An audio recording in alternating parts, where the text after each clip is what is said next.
Iniciando sistema. Procesador interno activando. The world is a vampire.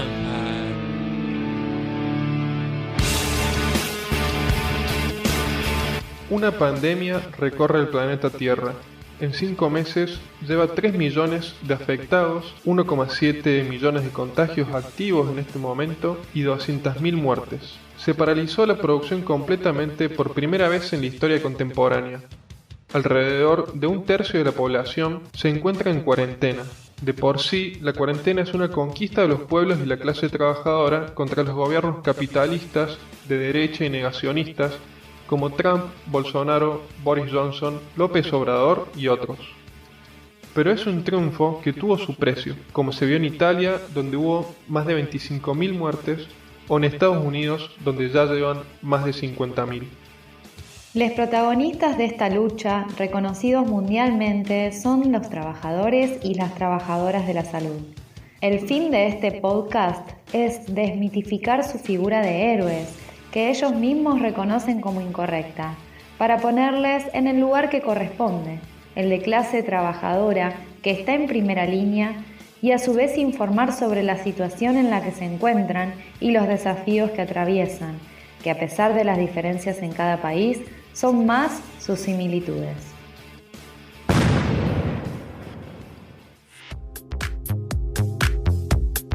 Bienvenidos, este es el podcast de la Fuente Alba, Córdoba, para la Izquierda Web.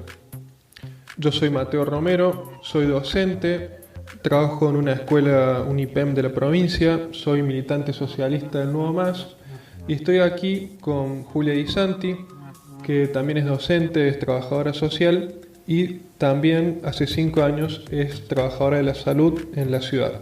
Hola Juli, ¿cómo andás? Hola Mateo, buena jornada para ustedes. Bueno, queremos empezar este podcast discutiendo un poco de la situación de los trabajadores de la salud a nivel mundial y después también irnos un poco más para la Argentina. Los primeros datos que queremos compartir son unos datos que tenemos sobre Francia y después Estados Unidos de cómo era la situación anterior a la pandemia para entender qué es lo que está pasando ahora. En los últimos 6 años, en Francia, entre los gobiernos de Macron y Hollande, más de 13.000 camas fueron suprimidas en los hospitales franceses, de las cuales el 80% de estas camas suprimidas pertenecían al sector público. Este recorte también está ligado a un recorte de 1,7 millones de euros del gobierno de Macron al presupuesto de salud. Y para cerrar este panorama, en noviembre de 2019, poco antes de que se conociera el virus, había manifestaciones de enfermeros, médicos, residentes y estudiantes que copaban las calles en Francia exigiendo más presupuesto para los hospitales, más salario para el personal. Hay testimonios de enfermeras y médicos que decían: todos los días tengo enfermeras que quiebran y lloran frente a las exigencias del trabajo y frente a la falta de insumos de los hospitales en Francia. Yendo para Estados Unidos, Juli, contanos cómo era la situación.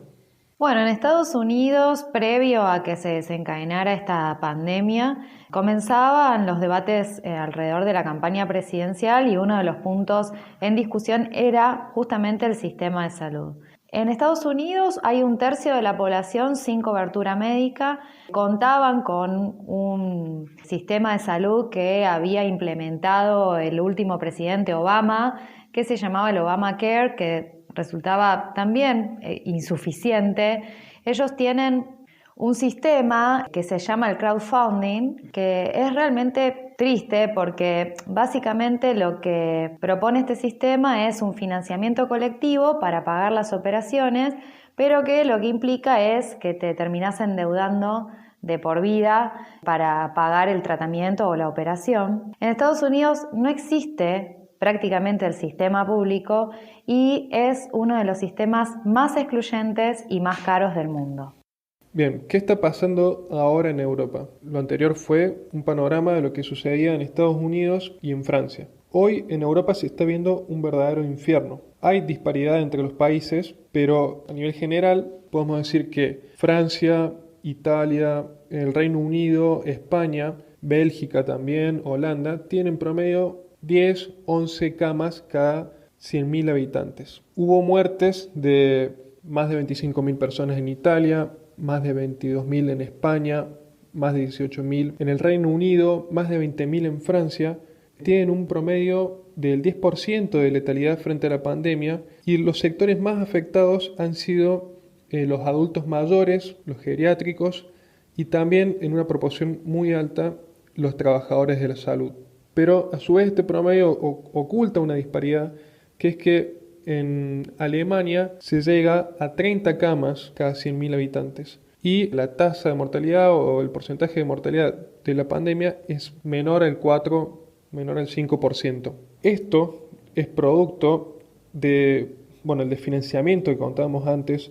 Los trabajadores de la salud están sobreexigidos, no tienen insumos como barbijos, camisolines, tienen jornadas extenuantes. Al mismo tiempo se redujo la disponibilidad de camas o, como se vio en Italia, que el gobierno no quiso aplicar una cuarentena eficiente desde el principio, cediendo a las presiones de las empresas, como pasaba en la zona de Lombardía, donde no querían parar la producción, querían que sus trabajadores fueran a trabajar y ya conocemos el desastre que ocasionó en esa zona.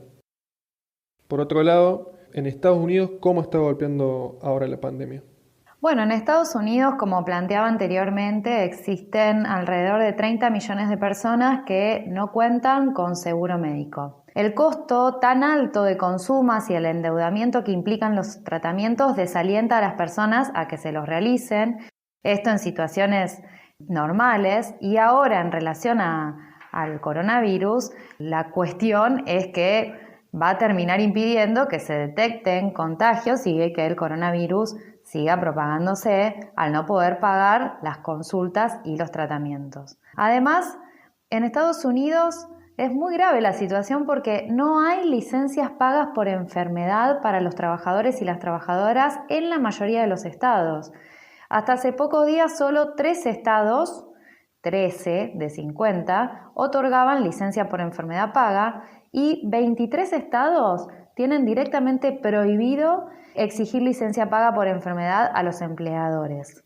Además, Estados Unidos tiene, como decíamos anteriormente, prácticamente privatizado el sistema de la salud y han implementado un sistema de camas calientes como una especie de just in time de la producción, que lo que resulta es que la tasa de ocupación de camas en cuidados agudos es del 67%, por ejemplo, fue en el 2010.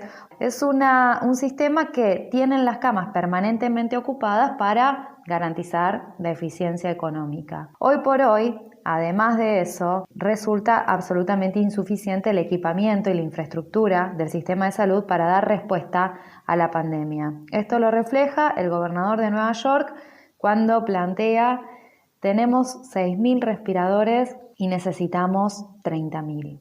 Un poco para pensar esto que ha sido siempre Estados Unidos el ejemplo a seguir, el sueño americano, lamentablemente se ha vuelto una verdadera pesadilla para grandes sectores de la población que hoy lo pagan con su vida. Muy bien, esto fue un pantallazo de la situación internacional. Elegimos Estados Unidos y algunos países de Europa, pero somos conscientes de que no hemos hablado de la situación de Brasil, donde puede desarrollarse una catástrofe humanitaria, o África, India, que son países donde el presupuesto de la salud no alcanza, donde hay una densidad poblacional enorme, muchas carencias de higiene, de trabajo, ya pasaban por muchas dificultades y la pandemia cae, en lugares donde ya había un colapso de la salud.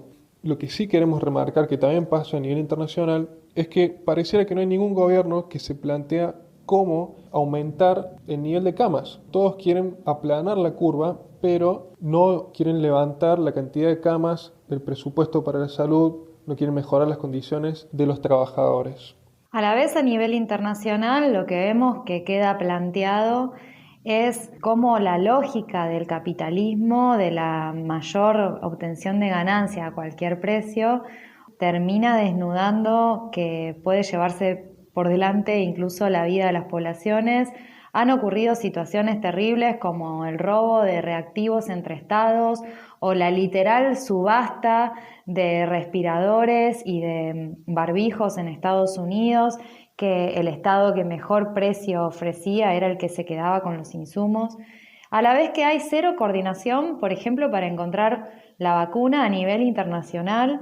Hoy estamos ante una literal competencia entre los laboratorios para ver quién encuentra primero la vacuna y que además hoy nos encontramos con escasos descubrimientos en relación a las vacunas porque no se han invertido en vacunas y en investigaciones de este coronavirus y sí se han invertido en otras ramas que son mucho más rentables, como es la medicación, los psicofármacos o la medicación para las personas con problemas cardiológicos. Entonces, me parece que esto lo que desnuda y lo que pone el acento y hace visible es que necesitamos que este sistema dé respuesta a la vida de la población y no que se la lleve por delante.